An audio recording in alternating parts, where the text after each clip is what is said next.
Hello, nerds for Yang. Hello, nerds! Hello, nerds! Hello, nerds! Hello, nerds! Hello, nerds. Hello, nerds! I'm saying, now with this campaign, bang, dang, is and true. Come roll with the Yang Gang. Hello, nerds. Hello, nerds! Oh my goodness, Levenade. I saw you. I was interviewing David Kim, and at one point in the live chat, someone was like, "Oh, Levenade just maxed out." Yeah. And I was Yeah. like, that is some Yang Gang support. And then I looked and I saw, oh wow, you were doing the Yang Street Gang stuff, and I was like, I gotta get to know this. And then I saw that you were a product manager in the tech industry. Program manager. Okay, At, program manager. Amazon Robotics.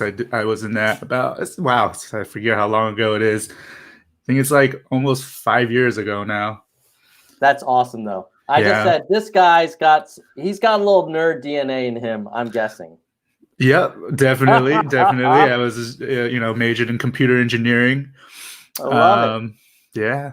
Were you in Seattle with Amazon or elsewhere? I did live in Seattle, but I was a traveling employee, so I was only there for the weekends. The division I work for, Amazon Robotics, used to be Kiva Systems, which they were based in near Boston. Yeah. In North Reading.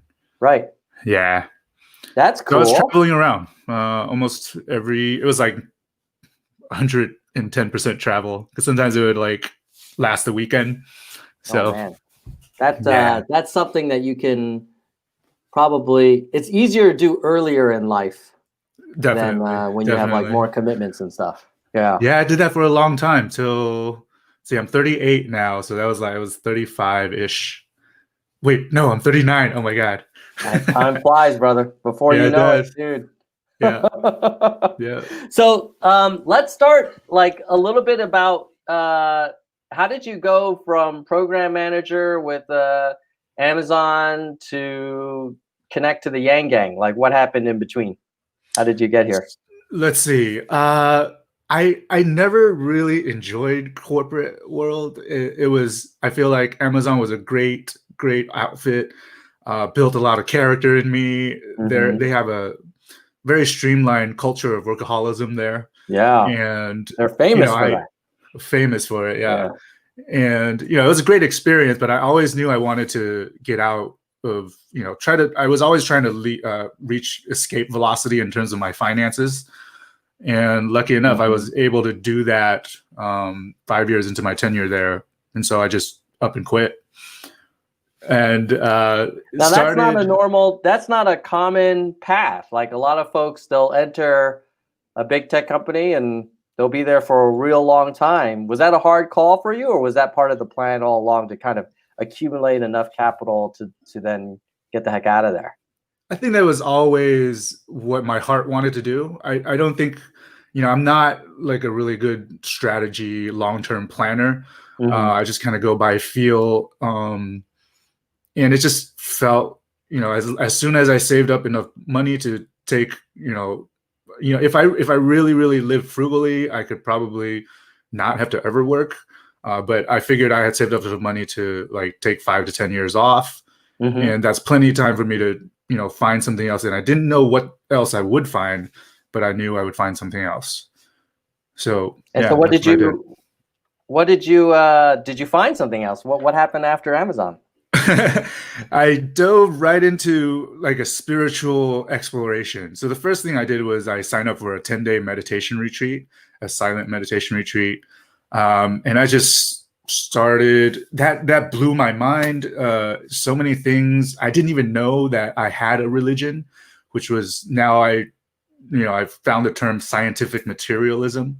And so it just opened up so much more that I just started going on this binge of spiritual exploration. I went to a Vipassana meditation retreat to start off, and then I went to Burning Man, and then I went to I took a certification course in NLP and hypnotherapy, and that blew my mind. And I've been on like a spiritual quest and a quest to healership ever since.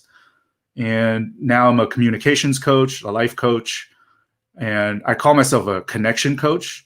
And I help people to, I facilitate the flow of emotional truths between people, and I help people get in touch with kind of the desires underneath what they do out in the world. Whoa. That's some yeah, heavy so I just stuff, started, bro. for the past 5 years, I've just been soaking up everything healing, everything communication, everything, helping, trying to heal the world, trying to heal myself, trying to help the world have as much fun as possible with our time here. Yeah. Well, we definitely, it seems like if there were ever a time for introspection and reflection, now would be a time where we could use some of that. I mean, are you, okay, of course, we'll talk about current events in a second, but, well, one quick thing is, some people, I'm also noticing that you're flickering a little bit. Like, I wonder if you want to log out and then log back in and see if we can, and I'll just keep these guys occupied while we wait for you. All right. Hopefully that'll help, because it's want to make sure that we get a great conversation. On my side too. Okay. And it was just a video, right? Is it my audio flickering too? Audio is fine. The video is just kind of flashing a little bit. All right. I'll close it and reopen the link. Yeah. Cool. So how's everybody doing? Where are you guys tuning in from? I will tell you, I am still in Switzerland, although I'm moving back to the great United States of America in July. Probably the worst time to come back. I think this is way better. Okay, I think what it was, I had I just saw. Well, we tried. Yeah, I think we can make it work regardless. Okay.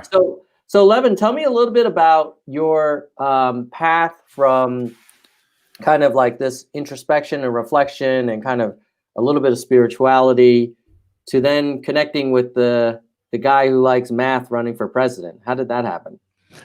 So I think I found Yang, like a lot of people, a friend of mine told me to watch his Joe Rogan interview, and it just resonated. I used to work for Amazon. I was in the automation team. We were automating their warehouses. Yeah.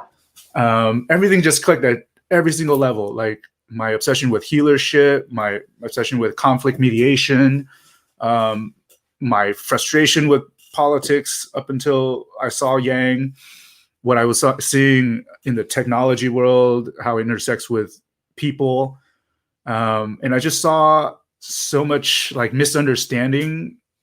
And here comes Yang, who gets both sides at so many levels. It was just, my whole body was buzzing when I was like listening to his interview. And I just knew like, this is the movement I'm going to get in on. Yeah. A lot of people were saying you were super helpful in Nevada, and Harkins Aquatics is just calling that out. Tell me a little bit about your involvement. So you saw the Rogan interview and you're like, this is my guy. Mm-hmm. Then did you like the next day start volunteering, or what was that process like for you? I started just posting on social media, interjecting into Twitter. I got back on Twitter, making Twitter posts, and it was such an exciting field because I was studying conflict mediation, and just Twitter is just an infinite field of practice. So I started just doing that. I was a little bit slow to get really, I was timid a little bit. But my first real Yang Gang event was I went to a San Diego Yang Gang phone banking party. And it was Kim and I think Kim and somebody else headed that. And yeah, that got me started. And I found I was really good at phone banking because I'd been practicing conflict mediation and communication skills as a life coach and everything. And I just was like, this is the funnest thing I had ever done. And I just kept going. And then I started doing my own thing. I started going out Jonathan Chang, I think is his last name, had made this the Yang face, these little stickers. And so I was like, okay, I'm going to go pass out these stickers and use that as an in to talk to strangers about Yang. And so I started doing that. I went out to farmers markets in San Diego, UCSD, SDSU, and I just kept honing my pitch, and it was really exciting. And then I started a YouTube channel. I had this 360 video cam that I would like stick on a selfie pole in my backpack, so it would like sit right here. Wow. And I would walk around passing out stickers and talking about Yang. And my YouTube channel is still out there. I haven't updated it in a while, but it's called Yang Gang Street Team, or Humanity First Street Team. Yeah. Yeah. So when you were on these calls and you were doing some conflict resolution, do you remember like a particularly memorable call that was really challenging, but you got to a good outcome? And can you share a little bit about how that went down? Yeah, there was one call. It was during phone banking. There's a woman who was just really set on Joe Biden, and she was actually quite antagonistic towards Yang because she saw him as a threat at the time. And I just really listened to her, and a couple of things rang dear to me, where she was dead set on Joe, and I was like, okay, I'm not going to I respect your decision. I'm not going to try to make you wrong for your choice. And I was able to connect with her because she said something about being frustrated with her family because some of her family are Trump supporters. And that really hit home to me too, because my parents voted for Trump and my sister had cut contact with him, and it had been like 2 or 3 years since they were on terrible terms because of that. And so I shared that with her, and I shared with her that today all my family is Yang Gang, including my parents, and Yang just has this uncanny ability to unite impossible sides. And so I'm like, even if you don't vote for Yang, like I would suggest that you share Joe Rogan's interview with Yang with your family, and maybe that'll catalyze something. So yeah, a lot of the principles in conflict mediation are just really useful. It's affirm people where they're at and really understand their motivations. Give up your set your own model of the world aside and really empathize with their model of the world. And a lot of times you can find commonalities. And it was a very touching moment because I heard when I mentioned what happened with my family and how Yang's platform was able to unite, she paused, right? And in that like 1 or 2 seconds of silence, there was just so much emotion. Yeah. How did the call end? It ended it ended at that. Me suggesting that she look into Yang, or at least share Yang's video with her family, because Yang has and I never got to follow up with her though, unfortunately. Yeah, it's amazing how when you look, you don't get a lot of that on Twitter. Obviously, it's a different medium. Or have you found a way to kind of affirm people and listen and be able to really have that kind of connection on Twitter? Yeah, I mean, it is tougher, but I have been able to make a lot of strides where a conversation was totally stuck, and I would come in and just start affirming people. There's always a way to resolve a conflict. Always. In the rule of thumb in my healing circles is the degree of anger, resentment that's present is directly proportional to a desire for a connection that was not achieved. And so when you put your attention on, okay, what's missing? What's that person actually, what's desired here that's missing? You can usually, that'll lead you closer to the answer. Have you ever thought about what ails Trump. In a way, I feel like he's got his own demons that he's kind of dealing with. Yeah. Like as someone who's in the business of conflict, reconciliation or resolution or mediation, if you had to affirm him, like where is that guy coming from your perspective? What do you think?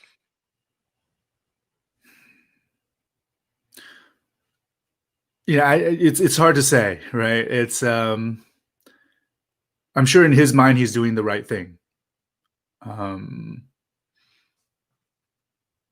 Yeah, I mean that's all I can say without really spending time with him in person. Yeah. One thing I've heard other people say who are from kind of the New York real estate scene is that they never respected him and he knew it. Mm-hmm. And he never felt taken seriously. That, he was a guy from Queens, a little, gilded everything. And he wasn't really like old money, Upper East Side kind of thing. Yeah. And I would not be surprised if there's some truth to that, where he still feels the need to be adored, because he maybe he wasn't back home. But yeah. I mean, yeah, there's a lot of things to trace back to childhood wounds. Let's see. I would say that if I were to go and reach Trump, what I would say is he's disconnected. There's another saying in my healership circles that goes, all harm happens in disconnection. And no harm can happen in connection, and harms can be undone by reconnecting what was missing. Like, I think Trump he's disconnected from the full impact of everything that he does and says. If he were to, really have a conversation with somebody who is suffering, it's just that he doesn't see a lot of, he doesn't feel a lot of what other people are feeling because of what he's doing. Yeah. And I also think, I want to be honest here. Like in 2016, I almost voted for Trump. And I ended up not voting for Trump because my sister, I saw how much it hurt my sister if I were to have done so. So I myself am conflicted, in this way too. People are complex, right? What was it about his candidacy that tempted you to throw your support behind him? What I would describe later, it was that Trump is the kind of the absurdity we hire to precipitate wake up. I just felt like his outsiderness and his just like naivete and his I was hoping that he would shake things up and just wake people up. Right. Yeah. And I felt like at the time that Hillary she's more cunning, she's smarter, and she would be able to kind of keep people, in a status quo. And the status quo wasn't ready. It wasn't okay with me. It was just more of being asleep. Yeah, I mean, I think certainly Hillary Clinton and the Clinton organization is sort of the epitome of the Democratic insider power structure for the last few decades. And yeah, if you wanted change, then you would not think she would not be the first name that came to mind, other than the fact that she would have been the first woman president. Aside from that, she was, pretty traditional establishment candidate. How do you feel about Biden? Like, he's not exactly coming from way outside the Beltway either. Yeah. It's for these reasons that I was never a political person, even though I cared a lot. And frankly, I haven't been keeping up with what's going on because it's just so boring. It's just so demoralizing without yang. Yeah. But I do feel like people are waking up, and so I am very optimistic about where we're at, even though there's a lot of darkness around. Yeah. How did you deal with the campaign suspension? I actually the reason I'm late. I had to come out of a going away dinner for another American family here in Switzerland, and we were talking about how it's a weird time for all of us expats to go back to the States because it's kind of a crazy time in America right now, and I couldn't help but be like, we could have had Yang. Yeah. And we still can't have Yang. Yeah, it's not a 0% chance. That's true. It's a non-0% chance. How did you handle that? Because I was not prepared for it. I was not prepared for that freaking campaign to be. So I thought, okay, if he suspends, it'll be after Super Tuesday. But I thought we'd see it through at least that far. How did you take it? Yeah, it ended up quite abruptly, but I spent one day kind of sad about it. But then the next day, because I was still in Nevada, we were still campaigning, and at first I started to write something that I could say to other people to keep them excited, and then I started believing it myself. And it was never about Yang the person; it was always about his ideas. Right? It was about the idea of humanity first. And I love this slogan. I love this idea, and it's such an all-encompassing idea. And I was like, the following day, as I was out talking to people, I would say, it's actually a good thing that Yang suspended his campaign. Now, when we go out there and talk, we're not trying to push one particular guy. We're trying to push all of humanity to level up. And so I skipped a beat for maybe a day, and then I went out, and I actually felt a lot more well received by people because people then didn't see Yang as a threat anymore. The resistance was down, and so they were able to actually hear the message, and the message was just so much more. I was so much more able to inspire others by just the ideas. Now that Yang is not a threat to their picked candidate. Right. So were you still talking to voters after the campaign suspended, or was this? Yeah. Oh. All the way up until early voting in Nevada. All the way up until through the Nevada caucuses, we were out there. And what was your objective? Yeah. What was your objective? Was your objective to get people to caucus for Yang, or was it? Yeah, we were still trying to get votes. I was in the early voting line saying, Yang's still on the ballot. He's suspended, but you can still make a statement. Right. And the further up we can push him into the limelight, the more his ideas will become apparent to whoever does take power. Yang was never a power hungry guy. Yeah. And so it looks like, well, unfortunately, he didn't have a huge showing in Nevada. I guess maybe most of the people didn't want to spend their votes on someone who had suspended. Is that what happened, do you think? Or well, most people just didn't even know they could still vote for Yang. So the fact that he suspended, I think if he would have stayed on, he would have gotten a lot more numbers. Yeah. Like people were surprised when I told them he's still on the ballot. They can still vote for him. Right. So people thought, well, he's suspended. It's not even an option anymore. Right. And then, of course, that was a pretty strong showing for old Bernie Sanders.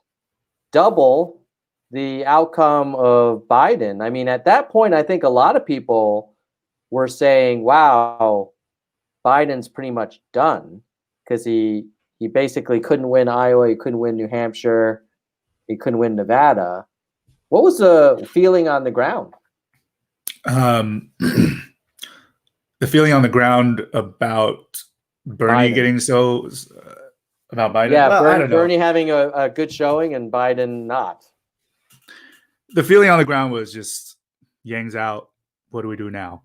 That was it. Like, I mean, for me personally, I was not a fan of Bernie. I was not a fan of Joe.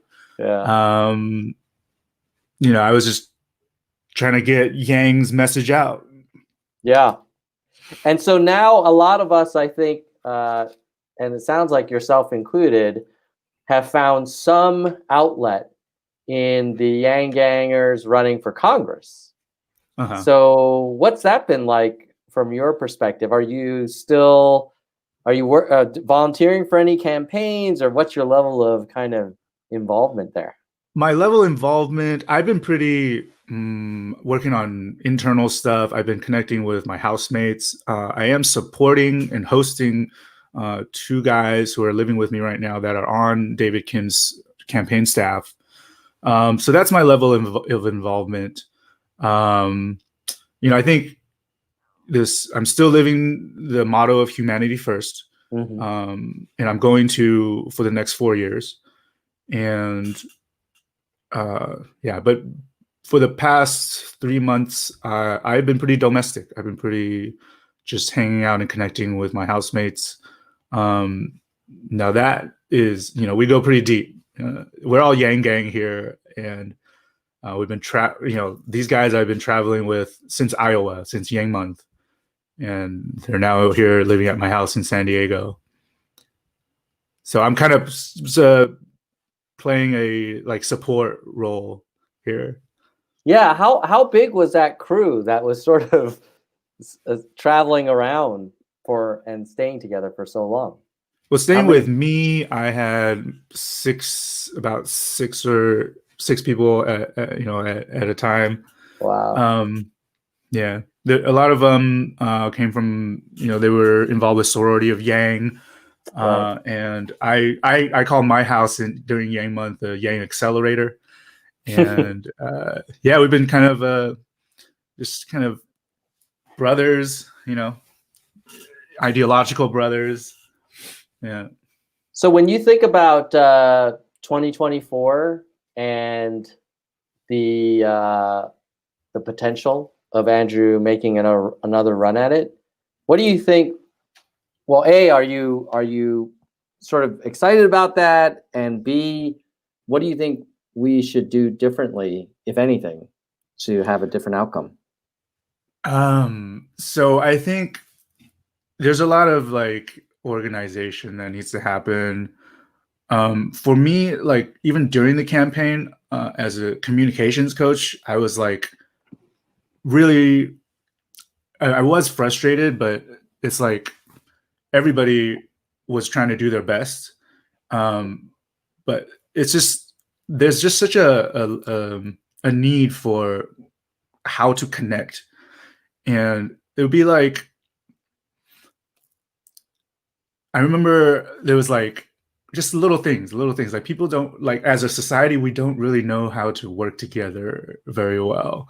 Unless you have some type of hierarchy, like a boss that sets the company structure and everything. But in the grassroots, it was tough. It was during the campaign, everybody had a similar goal. But the moment Yang, suspended, there was a lot of fractured attention, and it was it just I just saw such a need for how do we connect with each other without a particular agenda. First of all, understand each other, be able to support each other's even emotional needs. I think a lot of people get lost in the doing of things, getting things done, and they don't realize that every time there's an emotional thing that's unresolved, it will get in the way of what you're doing.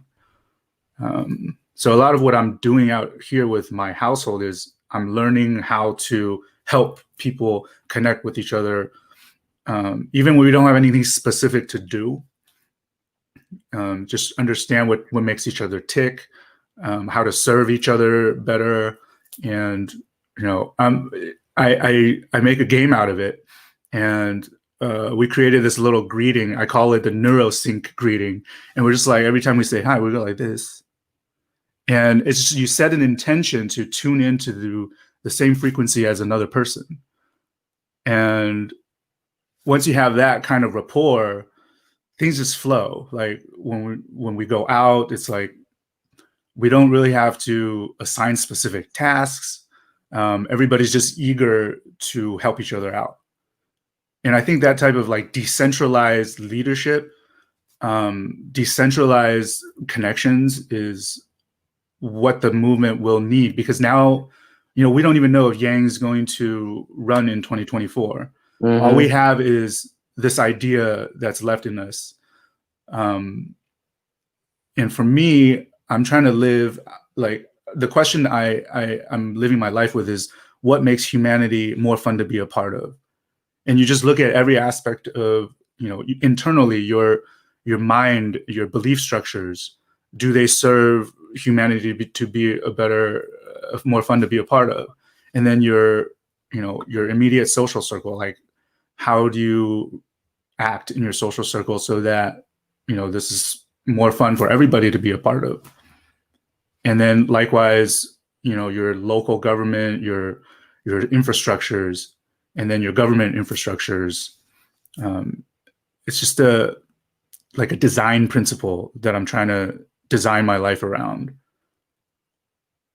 Right on, man. Well, let's segue into the current tension we have literally in the streets of America, many of them, where if you ever could see a time where we need to connect the whole country, not just parts of the country. Yeah, it's now. I mean, when are you watching the news? Are you following like the anger and the kind of hatred on both sides? And yeah. I mean, I look at it, I'm like, how is this gonna end? This is just, it doesn't seem like it's gonna end well. And Yeah, I'm curious what your thoughts are. It's scary. It's scary. But I'm also optimistic. I'd like to read something that I saw my sister posted on her Facebook 2 days ago that I really liked. She said, hold on a second.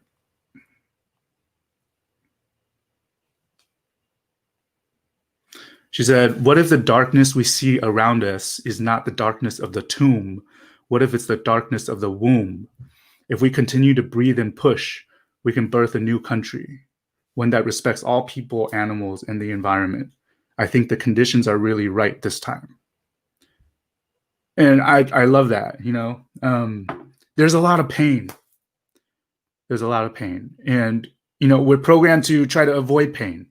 And when it's somebody else's pain, like, it's hard, right? It's hard to lean in and really listen, especially if that comes out as, oh my gosh, am I to blame for this? I don't want to be to blame for this. But that, that's what it takes, is to listen without just to connect first, right? To really feel and to empathize. And there's nothing to lose by empathizing, but it is scary. It is, you have to be able to sit in discomfort and accept it. Have you had an opportunity to talk with any folks either on the sort of more frustrated Black Lives Matter side or the equally frustrated law and order side? Have you had an opportunity to connect with any folks? I've been pretty arm's length about it, but I have interjected into Facebook conversations and Twitter conversations. Had an exchange with one guy, and I had posted something about in support of Black Lives Matter, and he was an Asian guy, and he was like, Black on Asian crime is the worst, and he lived in San Francisco, and he was I assume he was the victim of that, and he saw the struggling Asian businesses, and I'm like, that might be true, and it might be I'm sure it happens, right?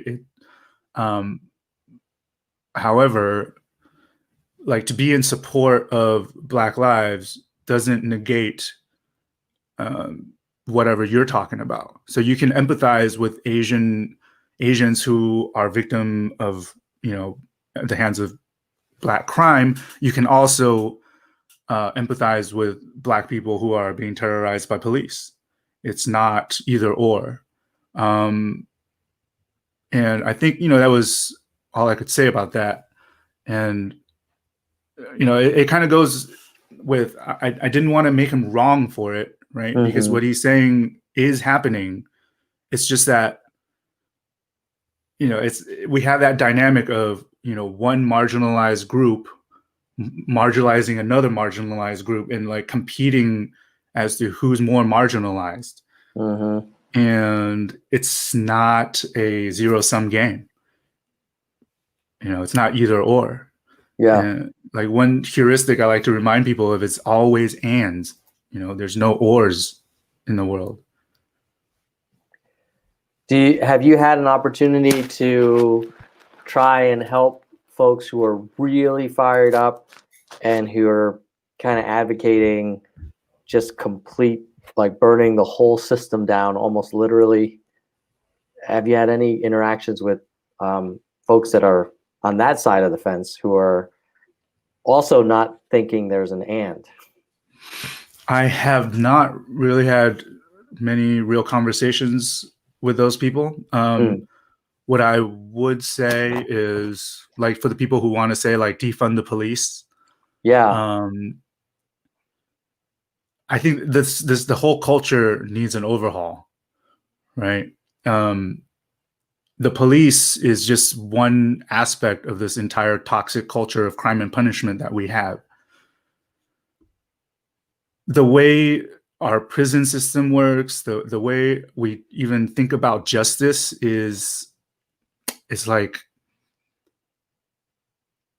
the universe doesn't really care. Like if one person wrongs another and you punish the wrongdoer, it's like justice at a very shallow level, right? It's kind of like a negative when a person gets wronged, and it's a negative when you punish the wrongdoer too, because that person who's getting punished feels like he's being punished. And there's the only real thing that the universe cares about is connection. If a person wrongs another person, the only real way to resolve that is for the wrongdoer to be in touch, to get present to his full impact on the victim. So there's a concept called restorative justice that I'm a big fan of. What I would like to see is like prison reform. The basic concept is connection and reconciliation is more important than like justice, punishment. Like we should use punishment as a deterrent to protect, but to use punishment as retribution, I think retribution is not healthy. I can understand it, I can empathize with it, but at the end of the day, it does not help resolve. It does not help connect. Does not help unite. So let me ask you this: if I were advocating for reparations, and I could take the position that what was done to African Americans in this country is so heinous that it will take generations to make up for it. Mm-hmm. And I could say, like, so I don't need to connect with the offspring of the oppressors. I want freaking justice. I want partial ownership over this prosperity that came out of the labor of of ancestors that were subjugated. Do you think that this notion of restorative justice, could it apply to something so tragic and so sore and so kind of polarizing as black-white relations in America? How would that work? I think it'll work. We have to also like detach from any way we want it to work, like how it would look, a specific way how it would look. It probably won't be able to play out that way. All I can say is that the more we can connect with the reality of what's happening, of what people are going through, the cause and effect and how things came to be, um, the more we can do that, the better. Yeah, I guess in a weird way, we've never really tried that to a large extent. It's always been very adversarial. Yeah, it's very adversarial. I'm saying like detach from a specific outcome. We don't know what things are going to look like. Like connect at an emotional level, connect at a human level, connect with the people who are hurting, connect with the people who are saying that you are hurting them. Mm-hmm. Just connect everywhere you can, especially in the places where it's uncomfortable, especially in the places where you really don't want to. Yeah, part of the problem is that the people that need to connect are increasingly kind of in their respective corners of the internet. They're in different neighborhoods or different states. Do you see a possibility of more of those kind of that cross fertilization and connections? Because I see everyone just kind of hang out. Like I have some MAGA family myself. Mm-hmm. They don't talk to people who are not pro-Trump. And Mm-hmm. I know a lot of friends in California who would not come within 100 miles of a Trump supporter. And I'm curious, like, what do you think? How do we get out of this this polarized world we're in right now? It takes it takes leaning in. It takes working through the discomfort, and that's what I loved about the Yanking, man. It was like it was magical. It was like it was uniting people who you would never thought could even talk to each other. In Nevada, I went. There was a Trump rally that came through, and I went to the Trump rally, with a lot of suspicion, a lot of fear, but when I got there, it felt like a nice country music festival, and people were nice. I had so many great conversations. It didn't make me a Trump supporter, but it just goes to show that if you just go there, if you meet people face to face and have conversations, you can penetrate the fear. Yeah, I guess it does. You have to have a motivation and a willingness to get out of your comfort zone. And I have a lot of ideas brewing to do exactly what you're saying, is to bridge the divide. I thought about like creating field trips, like expeditions. I call it like humanity first expeditions, where you organize, a group of Bernie supporters to go visit a Trump rally or vice versa. And I jotted down some notes. It's been a while since I've looked through them, but there can be a whole series of like events and activities to facilitate exactly that. It's so funny. I remember in high school, every now and then there would be these like exchange students in the neighborhood, like from France or Germany or Japan or something. But you almost feel like we might need something like that inside the country. Oh yeah, Yang had his in his policy. One policy was like the American exchange program. Oh, did he? I love it. Yeah, and he's like high schoolers should, urban high schoolers can exchange to rural areas and vice versa, just to see the world, see the country. Yeah. I think in this red and blue world we're in now, it's just we have to do something to break that cycle, because it otherwise I think it just gets increasingly worse. Well, Levenade, I feel like you and I could talk for a long time. You're a deep soul, I can tell. Yeah. I've got Badran Khan scheduled in about 5 minutes. So before we go, could you give some advice to people on when they're encountering Yang skeptics? It sounded like one of the things you mentioned was to affirm where they're coming from and not try and go in with the hard sell. Yeah. What are some other tips or Okay. frameworks or techniques that can make these conversations be more productive? Okay, so the one thing I want to say first is that your truth will always be your truth, whether you defend it with your words or not. It's not like if you go into somebody and try on somebody else's point of view, it's not like you're going to harm yourself at all. So feel safe in that your truth will always be your truth. And when you step into somebody else's shoe, you can do so without the fear of losing yourself. So do that. Go step in somebody else's shoes, really understand where they're at.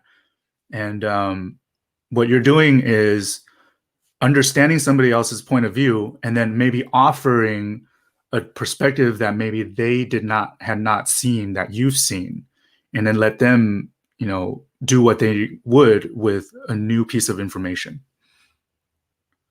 Would you ever, if you take that position, is there a risk that you get kind of locked into your version of the truth? Like, are you not, would you want to be open to kind of hearing their perspective and kind of evolving your views as well? Or how do you find that balance between staying true to what you believe and your core values, but also making it a two-way street and, really making it a conversation and a real connection, not just like a one-way conversation? So it comes with trusting yourself, right? And I think everybody, is so proud of themselves. And so actually be proud of yourself and know that if you were to consider someone else's point of view, if you were to adopt their point of view, that just means that you agree, like at some point your soul has agreed with what they said, and that's a good thing. You've just grown. It's not like you yourself, there's no need to defend it because you are actually invincible. You are already proud of yourself. Yeah. So it is, you do have to open up to having your mind changed, but know that when and if you have your mind changed, that would be you changing your own mind. It's not like you're, you just got defeated by somebody else or something. It's just, you learn something new. Yeah. It's sad that I think that is so different from how we are trained or molded by whatever it is, education or the way the media works. It tends to be more of a I win, you lose, watch so-and-so slay so-and-so, so-and-so crushes so-and-so. Yeah. And what you're talking about is surely a humanity first approach. Like, it's literally a very human thing. It also requires a lot of self-awareness and kind of centeredness that a lot of folks don't have. Maybe we could wrap with, you've gone on a journey yourself. Like, what were some of the things that helped you develop this confidence and this self-awareness and this kind of truth that my sense is kind of anchors you and gives you like a North Star in a way? It might sound kind of like a platitude, but it has to do with self-love, self-worth. Like, really believe in your self-worth. Believe that you are invincible. You're not going anywhere, right? So with that, like, I can go anywhere because I know that I'm always going to be here. I can go anywhere and not lose myself. Yeah. And it's like, and even if I lost myself, it would be, I found myself to be something else. Right. Yeah. I think I hope, in a weird way, as critical as I am of Trump, I hope he develops some more self-love, because I feel like that's part of what's kind of causing him to kind of act certain ways. And that's not something you learn in school. Like, we never talk about that. I don't remember talking about that growing up. But I really appreciate you, Levin, taking the time to kind of open up and share in such a raw and kind of human way. And I really am grateful that you were part of the Yang 2020 effort, and you're still part of the Humanity First kind of movement that, to your point, transcends any one campaign. Thank you for being such a steady pillar in the community. I have a lot of ideas incubating, and if I have anything interesting, I'll share with you. I love it, Levin. We got to get you back when you're ready to talk about some of the new stuff you'll be working on. In the meantime, I'll keep churning out my charts. You keep churning out the soul, and the combination of the two maybe can lead to some good things down the road. Hell yeah. All right. With that, we're going to say goodbye, nerds. Goodbye, nerds. All right, guys, if you're still there, in 5 minutes, I'm going to be with Badran Khan running in New York, and we're going to get her take on things. You guys keep it real.